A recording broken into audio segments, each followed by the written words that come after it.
आज हम कैलकुलस के अंदर एक टॉपिक कवर करेंगे और टॉपिक है कॉम्प्लेक्स नंबर्स। कॉम्प्लेक्स नंबर के हम इसकी देखेंगे डेफिनेशन के कॉम्प्लेक्स नंबर्स होते क्या हैं, और फिर प्लॉटिंग के ग्राफ में प्लॉटिंग होती किस तरीके से इनकी, फिर है इमेजिनरी नंबर चार्ट, और कॉन्जुगेट इनका किस तरह निकलता है, और लास्ट में हम देखेंगे कि इनकी प्रॉपर्टीज़ क्या होती हैं।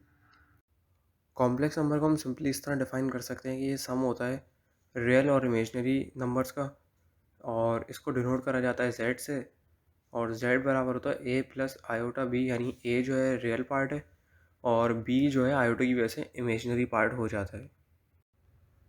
अब अगर कॉम्प्लेक्स नंबर की प्लॉटिंग की बात की जाए तो complex number simple X Y plane पे प्लॉट होते हैं।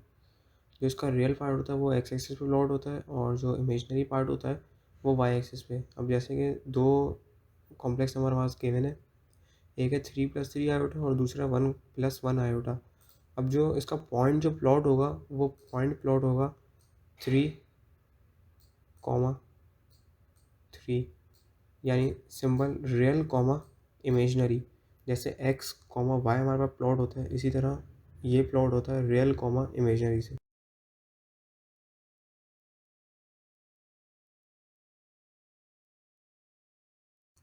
जैसा कि हमें पता है आयोटा की वैल्यू होती है √-1।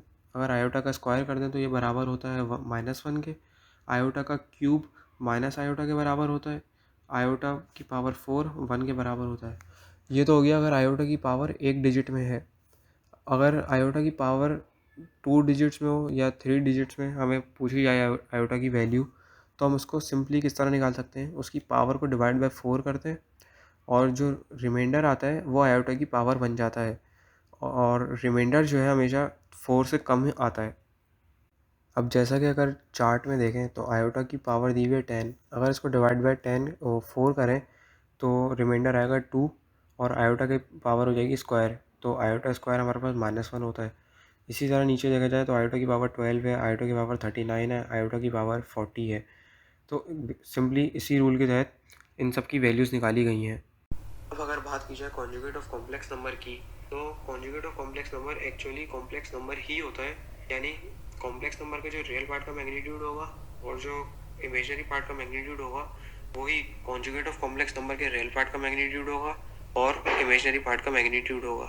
बस फ़र्क सिर्फ इतना आ जाता है कि कॉम्प्लेक्स नंबर में जो इमेजिनरी पार्ट का जो साइन होता है वो कॉन्जुगेट में जाके उल्टा हो जाता है। यानी अगर कॉम्प्लेक्स नंबर में इमेजिनरी पार्ट का साइन पॉजिटिव है तो कॉन्जुगेट ऑफ कॉम्प्लेक्स नंबर में इमेजिनरी पार्ट का साइन नेगेटिव हो जाएगा, और कॉम्प्लेक्स नंबर में अगर इमेजिनरी पार्ट का साइन नेगेटिव है तो कॉन्जुगेट ऑफ कॉम्प्लेक्स नंबर में वो पॉजिटिव हो जाएगा। अब जैसा कि नीचे एग्जाम्पल्स भी दी हुई है, z equals to a plus iota B, तो इसका कॉन्जुगेट हो जाएगा z equals to a minus iota B, और z equals to 9 minus 5 iota, तो इसका कॉन्जुगेट हो जाएगा 9 प्लस 5 आयोटा, और z इक्वल्स टू 5। अगर सिर्फ हमारे पास रियल पार्ट दिया हुआ है तो उसका कॉन्जुगेट भी सिर्फ वही रियल पार्ट ही होगा, क्योंकि इमेजिनरी पार्ट हमारे पास 0 है। और इसी तरह अगर z इक्वल्स टू 6 आयोटा पे देखें तो सिर्फ ही हमारे पास इमेजिनरी पार्ट दिया गया है, तो इमेजिनरी पार्ट का साइन चेंज हो जाएगा, यानी z equals to -6 iota. Real part तो हमारे पास है ही नहीं तो उसको नहीं लिखेंगे। अब अगर प्रॉपर्टीज़ की बात की जाए कॉम्प्लेक्स नंबर की, तो उसमें पहली प्रॉपर्टी हमारे पास ये है कि अगर किसी कॉम्प्लेक्स नंबर का हम डबल कॉन्जुगेट लेते हैं तो वो बराबर आएगा कॉम्प्लेक्स नंबर के जो कि ओरिजिनली गिवन होगा। अब जैसे कि कॉम्प्लेक्स नंबर हमारे पास गिवन है z equals to a plus iota B, तो अगर इसका पहला कॉन्जुगेट लें तो ये बराबर आएगा a माइनस आयोटा बी के, और अगर इसका दूसरा कॉन्जुगेट लें तो माइनस जो है वापसी प्लस हो जाएगा, a प्लस आयोटा बी के बराबर आ जाएगा। अब अगर इसकी दूसरी प्रॉपर्टी की बात की जाए तो अगर हम प्रोडक्ट निकालते हैं z का और z कॉन्जुगेट का, तो ये हमेशा बराबर आएगा मॉड ऑफ z के स्क्वायर के।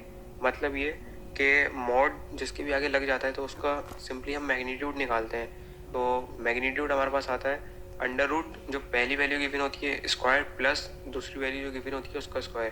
तो मॉड पे स्क्वायर लगा हुआ है तो उसका मतलब रूट तो कैंसिल हो जाएगा, तो सिंपल z मॉड का स्क्वायर बराबर हो जाएगा पहली वैल्यू स्क्वायर प्लस दूसरी वैल्यू स्क्वायर। तो पहली वैल्यू हमारे पास रियल होगी तो a square plus B square, यानी दूसरी वैल्यू बी स्क्वायर। तीसरी प्रॉपर्टी की तरफ पढ़ें तो तीसरी प्रॉपर्टी हमारे पास है मॉड ऑफ z बराबर होगा मॉड ऑफ कॉन्जुगेट z। तो z हमारे पास बराबर है a प्लस आयोटा बी के, तो इसका मॉड हमारे पास बराबर होगा under root a square plus B square. और अगर इसका कॉन्जुगेट देखा जाए तो कॉन्जुगेट हमारे पास होगा ए माइनस आयोटा बी, और अगर इसका मॉड देखा जाए तो ये भी अंडर रूट ए स्क्वायर प्लस बी स्क्वायर के ही बराबर होगा, क्योंकि बीच वाला जो माइनस है वो स्क्वायर की वजह से वो भी पॉजिटिव हो जाएगा। अब अगर फोर्थ प्रॉपर्टी की बात की जाए तो फोर्थ प्रॉपर्टी हमारे पास ये है कि हम कोई दो कॉम्प्लेक्स नंबर को अगर मल्टीप्लाई करा के उनका कॉन्जुगेट लेते हैं तो वो बराबर आएंगे अगर उनका इंडिविजुअल कॉन्जुगेट लेके उनको मल्टीप्लाई कराया जाए।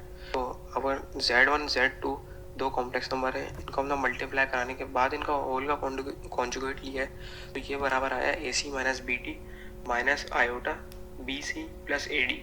और अगर इंडिविजुअल कॉन्जुगेट लेकर मल्टीप्लाई कराया जाए तब भी यही वैल्यू आ रही है।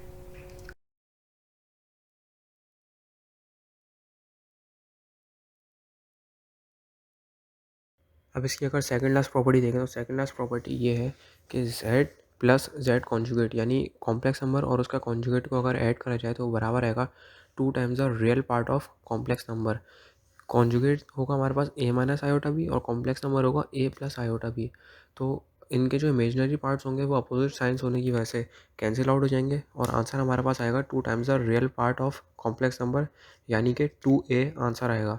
अब इसकी अगर लास्ट प्रॉपर्टी देखी जाए तो लास्ट प्रॉपर्टी हमारे पास है अगर किसी कॉन्जुगेट को उसके कॉम्प्लेक्स नंबर से माइनस कराया जाएगा तो आंसर हमारे पास आएगा 2 times the imaginary part of complex number, यानी z माइनस जेड कॉन्जुगेट। तो अगर इसको देखा जाए तो z हमारे पास होगा a प्लस आयोटा बी और कॉन्जुगेट हमारे पास होगा a माइनस आयोटा बी, लेकिन सब्ट्रैक्ट हो रहे हैं तो कॉन्जुगेट की वैल्यू जो हमारे पास फाइनली आएगी वो आएगी minus a plus iota B. जो इसके रियल पार्ट्स होंगे वो कैंसिल आउट हो जाएंगे अपोजिट साइंस होने की वजह से, और फाइनल आंसर जो आएगा वो हमारे पास आएगा 2 times the imaginary part of complex number, यानी 2 आयोटा बी। उम्मीद करते हैं ये लेक्चर आपको समझ में आया होगा।